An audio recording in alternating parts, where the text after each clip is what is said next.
বন্ধুরা, আজকের গল্প হচ্ছে সারস বউ।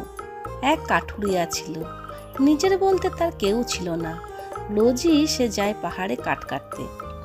একদিন সে কাঠ কাটছে, এমন সময় সাদা রঙের কি একটা যেন গাছ থেকে ঝুপ করে নিচে পড়লো। কাছে গিয়ে কাঠুরিয়াটি দেখলো একটা সারস পাখি। পাখিটা কোথাও এমন ব্যথা পেয়েছে যে কিছুতেই আর উঠতে পারছে না। কাঠুরিয়াটি পাখিটাকে কোলে তুলে নিল, তারপর গায়ে হাত বুলিয়ে দিতে গিয়ে দেখলো ওর ডানায় একটা তীর বিঁধে আছে। পাখিদের কেন যে লোকে তীর মারে।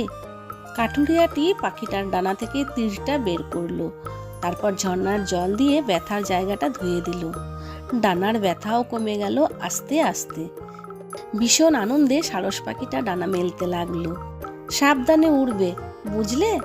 এই বলে কাঠুরিয়াটি পাখিটাকে আকাশে উড়িয়ে দিল। পাখিটাও উড়ে গেল অনেক উঁচুতে। তারপর মানুষের মতো গলায় ডাকতে ডাকতে মিলিয়ে গেল দূর আকাশে। কাঠুরিয়াটি কুঠার দিয়ে আবার কাঠ কাটতে শুরু করলো। আরে, কুঠারটা যেন হালকা হয়ে গেছে। কাঠ কাটাও কি তাড়াতাড়ি এগোচ্ছে। একদিন পাহাড়ে খুব বৃষ্টি হচ্ছে। সেই বৃষ্টিতে ভিজেই কাঠুরিয়াটি কাঠ কাটছে। কাঠ কাটা হয়ে গেলে পাহাড় থেকে নেমে এলো আর নিজের কুঁড়ে ঘরের সামনে এসে চমকে গেল। আরে, আমার ঘরে আলো জ্বলছে। আলো এলো কোথা থেকে? পিঠ থেকে সে কাঠের বোঝাটা নামালো, আর তখনই ঘরের ভিতর থেকে ধপধপে ফর্সা একটি মেয়ে বেরিয়ে এলো। মেয়েটি কে? কোথা থেকে এলো আমার ঘরে? কেন এলো? ওকে অবাক হয়ে দাঁড়িয়ে থাকতে দেখে মেয়েটি বলল, আমি তোমার বউ হতে চাই, তাই এখানে এসেছি। গরম জল করে রেখেছি, ভিজে পুড়ে এসেছো, যাও হাত মুখ ধুয়ে এসো। গামলায় গরম জল, ঘর দোর পরিষ্কার, সব কিছু পরিপাটি করে সাজানো। কাঠুরিয়া ভাবলো, স্বপ্ন দেখছি না তো। এরপর ওদের বিয়ে হয়ে গেল। একদিন কাঠুরিয়ার বউ বলল, আমি তাঁত বুনবো, একটা তাঁত ঘর বানিয়ে দাও। যেই বলা সেই কাজ। কাঠুরিয়া বউকে একটা তাঁত ঘর বানিয়ে দিল। বউ তো ভীষণ খুশি। তাঁত ঘরে ঢুকে বলল, আজ থেকে 7 দিন তুমি এই ঘরে ঢুকবে না, আর ঘরের ভিতরে তাকাবেও না, মনে থাকবে তো? এই বলে সে খিল দিয়ে দিল। তারপর 7 দিন ধরে শুধু ঘট ঘট ঘটাং, ঘট ঘট ঘটাং শব্দ ওই ঘর থেকে ভেসে এলো। 7 দিন ধরে কি বুনছে বউ? কাঠুরিয়াটির খুব জানতে ইচ্ছে হলো, কিন্তু বউ যে বারণ করে দিয়েছে। 7 দিন পরে তার বউ বাইরে এলো। খুব রোগা হয়ে গেছে এই কদিনে। বউয়ের হাতে একটা কাপড়, কি যে সুন্দর সেই কাপড়টা। কাঠুরিয়ার হাতে কাপড়টা দিয়ে বলল, এই কাপড়টা বিক্রি করো, তবে তুমি এর কোনো দাম ধরবে না, যে যা দাম দেবে তাই নেবে। কাঠুরিয়া বলল, ঠিক আছে। এর মধ্যে আমি আরও একটা কাপড় বুনবো। 7 দিনের মধ্যে ফিরে এলে তাঁত ঘরে ঢুকবে না, কিন্তু তাকাবেও না ঘরের ভিতরে। তার বউ বলল। কাঠুরিয়া বলল, ঠিক আছে। তারপর সে ওই কাপড়টা বিক্রি করার জন্য রওনা হলো। 7টি পাহাড় পেরিয়ে এক সময় সে চলে এলো এক শহরে। তার হাতে সুন্দর কাপড়টা দেখে 1 2 করে লোক জড়ো হতে লাগলো। তারপর লোকমুখে কাপড়টার কথা ছড়িয়ে গেল সারা দেশে। কি ভিড়, কি ভিড়!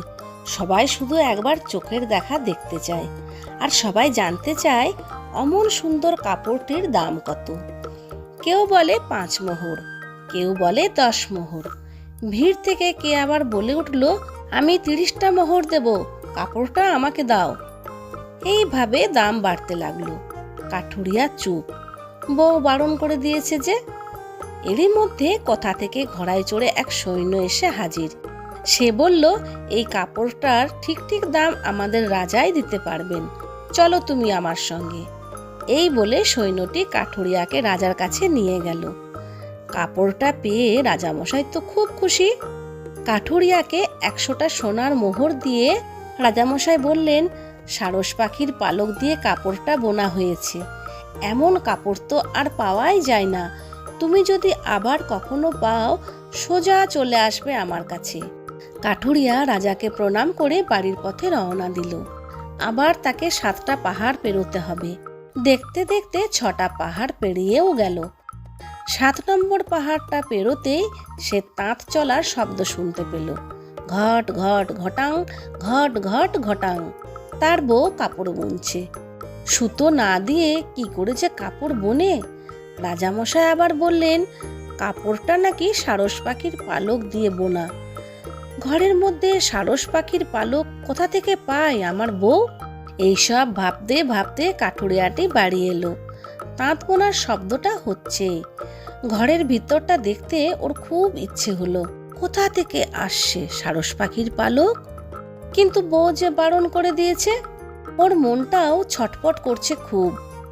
এক সময় ও আর থাকতে পারলো না। বউয়ের বারণ ভুলে দরজার ফাঁক দিয়ে ভিতরে তাকালো। দেখলো তাঁতটার সামনে ধপ ধবে সাদা একটা সারস পাখি বসে আছে। পাখিটা তার লম্বা ঠোঁট দিয়ে নিজের গা থেকে পালক তুলছে আর সেই পালক দিয়ে কাপড় বুনছে। কাঠুরিয়াটি কিছুই বুঝতে পারল না। ওর সারা শরীর তখন কাঁপছে। ও বসে পড়ল। এদিকে সন্ধে হয়ে গেছে। চারিদিকে আবছা অন্ধকার। অন্ধকারের মধ্যেই একসময় ও দেখল বউ পাশে বসে আছে। আগের চেয়ে অনেক রোগা হয়ে গেছে। বউয়ের কোলের ওপর সারস পাখির পালক। মুখ নিচু করে বউটি বলল, তোমার মনে আছে একদিন পাহাড়ে তুমি এক সারস পাখিকে সারিয়ে তুলেছিলে? আমি সেই সারস পাখি। আমার আসল রূপ তুমি দেখে ফেলেছ। তাই আমি আর এখানে থাকতে পারবো না। কাপড় বিক্রি করে যাতে কটা পয়সা পাও তাই এই কাপড়টা বুনতে বসেছিলাম। শেষ করতে পারলাম না। তোমাকে তো ঘরের ভিতরে তাকাতে বারণ করেছিলাম। কেন তাকালে তুমি? কথা শেষ করেই বউটি আবার সারস পাখি হয়ে গেল। টলমল করে একটু হেঁটে এগিয়ে গেল সামনের দিকে। তারপর মন খারাপের গলায় ডাকতে ডাকতে ডানা মেলে উড়ে গেল আকাশে।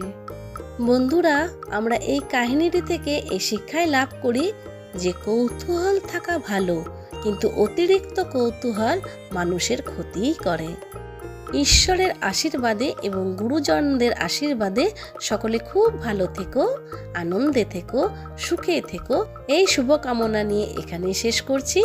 বাই।